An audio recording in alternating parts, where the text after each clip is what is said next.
Okay, so in this session हम लोग जो है बिल्स एंड एक्ट्स के बारे में बात करेंगे जो 2024 में ट्रेंडिंग है इन द फर्स्ट 3 मंथ्स मार्च तक, ताकि जो है हम देख पाए कि कुछ भी ऐसा क्वेश्चन जो है ना छूटे। अब जैसे water amendment bill 2024, this is क्या इन्वायरमेंट सीए में नहीं बोलूंगा इसको, इन्वायरमेंट एंड इकोलॉजी का करंट अफेयर्स हो गया। ओके, सो इसमें क्या क्या है। तो सबसे पहले जो ओरिजिनल बिल पास हुआ था 1974 में पास हुआ था, और 1974 में जब ये पास हुआ था इससे कुछ क्रिएट हुआ था फ्रेंड्स? फास्ट फास्ट बताओ, फास्ट फास्ट। इससे कुछ क्रिएट हुआ था? सीपीसीबी हुआ था, central pollution control board. Okay, decriminalization and imposition of penalties. So the bill decriminalizes several violation under this act and replaces them with penalties. तो ये क्या करता है? डीक्रिमिनलाइजेशन, जेल नहीं होगी, अब पेनल्टी देके छूट जाएंगे। ये चीज हमने सेम पढ़ी थी wildlife protection amendment act में। Wildlife protection amendment act में बहुत सारी चीजें डीक्रिमिनलाइज हो गई थी, है ना, जन विश्वास में। तो डीक्रिमिनलाइजेशन इज द थीम। तो ये जुडिशरी के बर्डन को कम कर रहा है कि नहीं? Can I expect a GS two question कि जुडिशरी का बर्डन कैसे कम होगा? You can write Jan Vishwas, you can write water bill act, what sorry water bill amendment 2024. This is going to fetch you marks.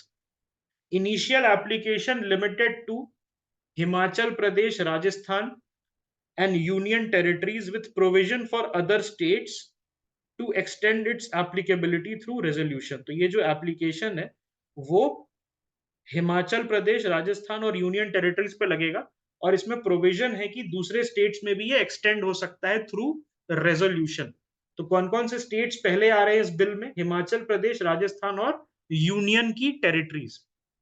The bill empowers the central government in consultation with the CBCB, the Central Pollution Control Board, to exempt certain categories of industrial plants from obtaining consent for establishment from the SPCB, that is the State Pollution Control Board.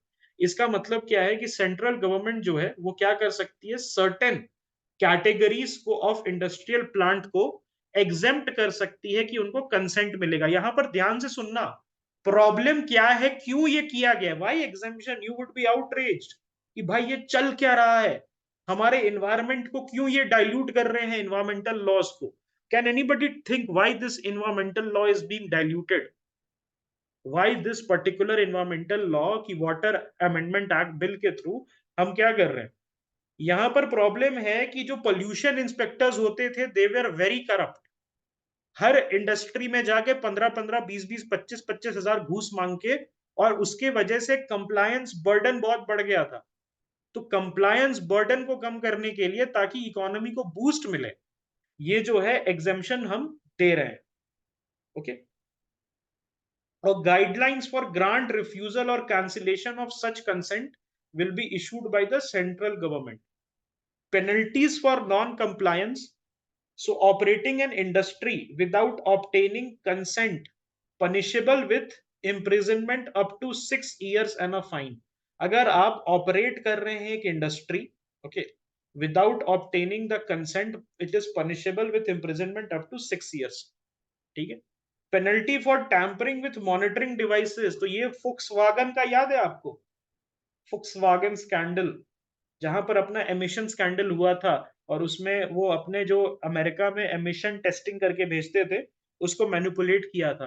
तो उसी तरीके से अगर आप अपने device को, जिससे pollution major होता है आपकी चिमनी वगैरह से, अगर उसको आपने टैंपर किया, कम कराने की कोशिश की उसका थ्रेशोल्ड, या उस सॉरी थ्रेशोल्ड बढ़ाने की कोशिश की, तो आपको जो है 10,000 से लेके, डिपेंडिंग अपॉन किस टाइप का किस लेवल का क्राइम है और कितना बड़े इंडस्ट्री है आप, 10,000 से लेके 15 लाख रुपए तक का आपका फाइन होगा। ओके, क्या होगा आपका? इंस्पेक्शन जरूरी है ना फ्रेंड? ऑनलाइन कर देंगे तो इंस्पेक्शन कैसे होगा? This is inspection based certification, unless and until a person is inspected. Okay, जैसे एफएसएसएआई वाला जो लाइसेंस है आपको अपने क्लाउड किचन का, क्या वो बिना एग्जामिनेशन मिल सकता है? क्या वो बिना एग्जामिनेशन मिल सकता है? आएंगे ना घर घर आपके क्लाउड किचन को देखने की कैसा है, क्लीनिंग कर रखी है कि नहीं कर रखी है। It is very difficult. Okay, online may be in the future AR VR technology वगैरह आ जाए तो आपका जो क्या नाम है इसका, आपका जो पोल्यूशन इंस्पेक्टर है वो वीआर हेडसेट पहन के घूम ले, है ना। Chairman of state board, chairman of state board, so nomination process and term of services of the chairman of SPCB कौन प्रिस्क्राइब करेगा? Central government. तो ये देखिए सेंट्रलाइजिंग टेंडेंसी है कि नहीं? Is it not a centralising tendency? But it is not. Why? This is more of a ensuring uniformity, क्योंकि अगर हम स्टेट पे छोड़ देंगे तो क्या वो किसी को भी नहीं बना देंगे अपने फेवरेट पॉलिटिशियन के लड़के को? तो यूनिफॉर्मिटी इंश्योर करने के लिए कि कोई अच्छा आदमी बने हर स्टेट में, सेंट्रल गवर्नमेंट ने अपने ऊपर ये बर्डन ले लिया है। Then comes your discharge of polluting matters. So SPCB जो है वो एम्पावर्ड है to issue directions to restrain activities which leads to discharge of noxious और पोल्यूटिंग मैटर्स। एसपीसीबी के पास पावर है कि रोक सकता है आपको कि डिस्चार्ज करने से एनी पोल्यूटिंग मैटर, और किसी भी एक्टिविटी को जो ये लीड कर रहा है, SPCB will have the power. Punishment for violation 10,000 to 15 lakh। Penalties for other offences which are not explicitly specified here, उसमें से पनिशमेंट और इम्प्रिजनमेंट हटा दिया गया। जितनी जितनी भी चीजें हैं जो प्रिस्क्राइब्ड नहीं है, मान लिया कि हमने अभी क्या क्या कवर किया, discharge of polluting matter cover किया, आपने क्या किया, टैंपरिंग, मॉनिटरिंग डिवाइस आपने कवर किया, और operating industry without obtaining consent, ये सब कवर किया। तो उसके अलावा जितनी भी चीजें कवर्ड नहीं है और वो वायलेशन में आ रही हैं, तो उसमें पनिशमेंट इम्प्रिजनमेंट नहीं होगा, आपको पैसा भरना पड़ेगा, हर जाना, जुर्माना। ओके। फेलियर टू पे penalty may result in imprisonment up to 3 years और up to a fine which is twice the penalty imposed। इसका मतलब क्या है? अगर आप पैसा नहीं देते हैं सरकार को, आपसे आप पे पेनल्टी लगाया गया है, तो फिर वहां पर क्या होगा? वहां पर क्या होगा? आप पे 3 साल तक का आपको जेल हो सकता है, या डबल द पेनल्टी जो पहले था। अब यहाँ पर देखिए, बहुत बार हो सकता है कि आपको अनफेयर लगे कि यार मैंने तो कुछ किया नहीं, मेरे पे 20 लाख का पेनल्टी लगा दिया, 10 लाख का।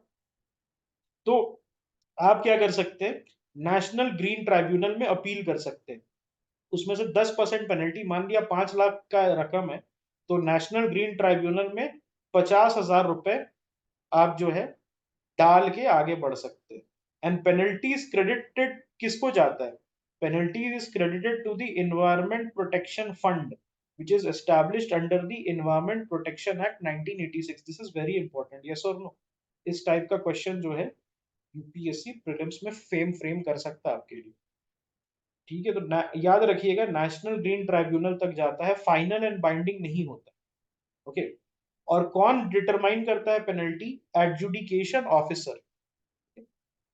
cognizance of offenses, so complaints by CPCB, SPCB or the adjudicating officer can lead to cognizance of offenses। तो ये कंप्लेंट बेस्ड, जब तक कंप्लेंट एसपीसीबी, सीपीसीबी या कोई दूसरा एडजुडिकेटिंग ऑफिसर ना कर दे आपके खिलाफ, एक्शन जो है नहीं स्टार्ट होगा। It will start only after एक कंप्लेंट, उसका कॉग्निजेंस लिया जाएगा after these 3 entities will complain against. Head of department liable for penalties equal to 1 month basic salary. तो कोई भी गवर्नमेंट डिपार्टमेंट अगर प्रॉब्लम करता है, वायलेशन करता है अंडर दिस एक्ट, तो वो जो है उसको 1 महीने का बेसिक सैलरी नहीं मिलेगा। 1 महीने का बेसिक सैलरी नहीं मिलेगा। डू यू थिंक फर्क पड़ेगा? वो तो कहेगा ना कि ये ले ले भाई, सैलरी ले ले मेरी, ऐसे भी मैं 5 लाख रुपए कमा रहा हूँ, ऐसे भी मैं 5 लाख रुपए, 10 लाख रुपए तो घूसी में कमा रहा हूँ। तो ये बेसिक रहता है आज के डेट। लेकिन फिर भी ये डिस इंसेंटिवाइज करने के लिए, ताकि लोग जो है डिस इंसेंटिवाइज रहे। अब आते हैं दूसरे bill pay, that is public examination bill 2024, prevention of unfair means. तो ये बीजेपी की मैनिफेस्टो में आपने देखा होगा, बीजेपी की मैनिफेस्टो में दे वांटेड कि हम जो है पब्लिक एग्जामिनेशन बिल 2024 को पास करवाएंगे, चीटिंग को खत्म करेंगे एग्जाम में। तो आपको याद होगा राजस्थान वगैरह में जब भी टेट का एग्जाम होता है, टीचर्स एलिजिबिलिटी टेस्ट का, राजस्थान टीचर्स एलिजिबिलिटी टेस्ट, तो पूरे स्टेट में इंटरनेट कनेक्शन खत्म कर दिया जाता है। हाँ, रीट वगैरह जिसको कहते हैं, इंटरनेट कनेक्शन काट दिया जाता है पूरे स्टेट में। ये पहली राजस्थान जो है कश्मीर, ओके, कश्मीर बन जाता है। तो ये क्यों होता है? देखिए, सबसे पहले this can lead to agitation in youth, yes और नो? अगर आपका एग्जामिनेशन बार बार स्थगित हो रहा है बिकॉज पेपर लीक हो रहा है, तो फिर क्या होगा? What will happen? What this will lead to? This will lead to this will lead to bad PR for the government, agitation of youth will become demoralized, merit will die, है कि नहीं? तो उसके लिए क्या करना है? अब यहां पर जो है UPSC, SSC, railway recruitment board, national testing agency, institute of banking personal selection that is IBPS, okay, उसके बाद central government department for recruitment, ये सारे जो हैं आपके इसमें इंक्लूडेड रहेंगे। Defines various offences related to public examination including collusion. तो अभी एक आईएएस अफसर नपे हैं, याद है आपको? एक आईएएस, हिमाचल के आईएएस अफसर साहब 2014 में एग्जाम लिखने गए थे क्लर्क का। तो वैसा नहीं याद आ रहा है वो मुन्ना भाई में जो वो पारसी बंदा था जो मुन्ना भाई के जगह पे एग्जाम लिखने, रुस्तम जी, हाँ रुस्तम, वही है, वही लग रहा था। Unauthorized access to question papers, assisting candidates, tampering with computer resources. तो अभी मेजॉरिटी एग्जाम्स कंप्यूटर बेस्ड हो गए। Conducting fake exams and disclosing confidential information, ये सारी चीजें जो है आपका इसमें आ जाता है। Punishable with imprisonment between 3 and 5 years and a fine up to ₹10 lakh.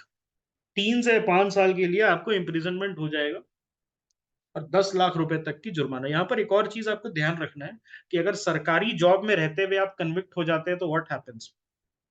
सरकारी जॉब में रहते हुए अगर आप कन्विक्ट हो जाते हैं then what happens? Your job is terminated. अगर सरकारी जॉब में रहते हुए आपको 48 घंटे से ज्यादा की जेल हो जाती है तो आप ऑटोमेटिकली सस्पेंड हो जाते हैं।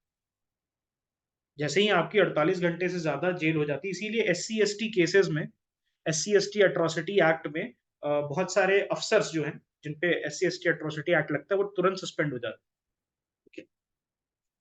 Responsibility of service provider. So service provider who is offering computer resources, तो टीसीएस एऑन करके आता है, आपने दिया होगा जरूर एग्जाम, यहाँ पर कोई ना कोई एग्जाम दिया होगा टीसीएस ईऑन करके, बहुत सारे एग्जाम्स यहाँ पर होते हैं, है ना? एनटीए यूज करता है, तो इनको भी अभी घेरे में लिया गया और सपोर्ट टू एग्जामिनेशन अथॉरिटी देते हैं। Must report violation to the police and examination authority. Shifting exam centres without permission is prohibited. तो आप जो है बिना परमिशन के एग्जाम सेंटर नहीं शिफ्ट कर सकते। अभी ये मणिपुर में यूपीएससी के साथ हुआ था। मणिपुर में जो हिल एरियाज हैं वहां से हटा के इनको जो है सेंटर, आई थिंक बंगाल वगैरह कहीं त्रिपुरा में दिया गया है।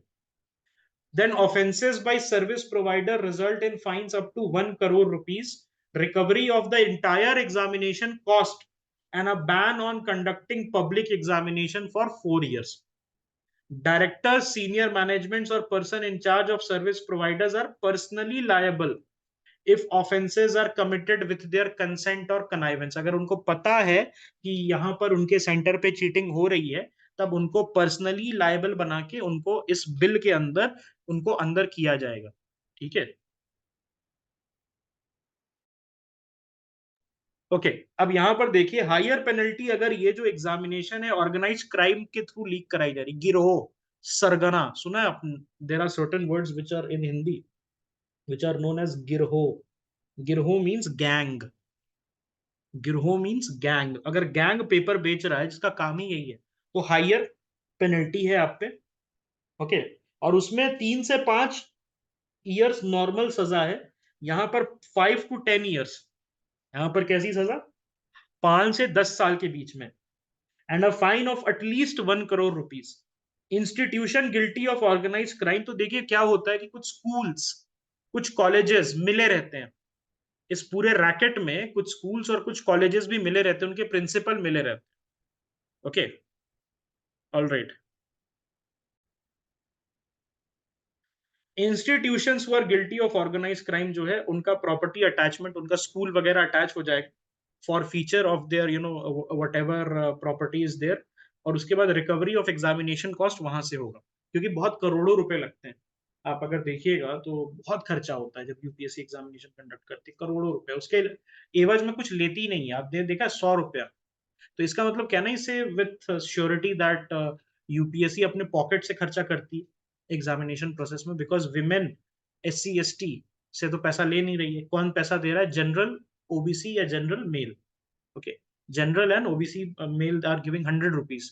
500 रुपए 1000 रुपए तो ले नहीं रही, तो अपने पॉकेट से दे रही है।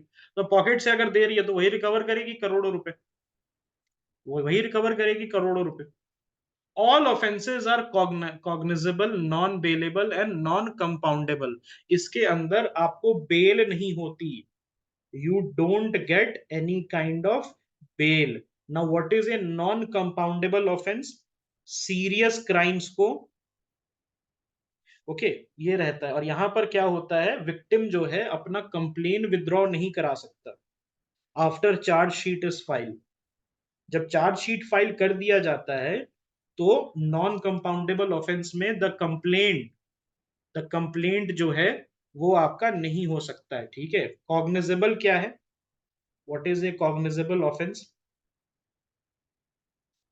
पुलिस अरेस्ट कर सकती है without A warrant, and it can conduct investigation on its own and register FIR.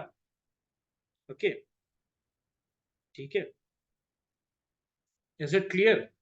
So you can be arrested without a warrant. You can be arrested without a warrant. उसके बाद non compoundable का मतलब क्या है? ये serious crime है, इसका charge sheet file होने के बाद कंप्लेंट वापस नहीं हो सकता। Okay, due diligence exempts actions from being considered offence.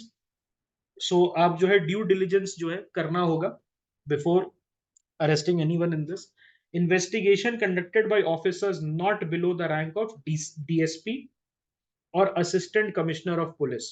तो डीएसपी और एसीपी के नीचे, डीएसपी और एसीपी के नीचे जो है आपको ये नहीं छूने देगा इस केस को। Any person who is DSP और ACP and above this rank will only be allowed. Okay, central government empowered to transfer investigation to central investigating agencies. Okay, central government जो है वो क्या कर सकती है, स्टेट से लेके इसको सेंट्रल इन्वेस्टिगेशन एजेंसी जैसे कि सीबीआई, उसको ट्रांसफर कर सकती। Is it clear? So bills and acts from 2024 is over. So हम लोग जो है नेक्स्ट क्लास में bills and acts from 2023-22 try करेंगे इसको खत्म करने का। ओके।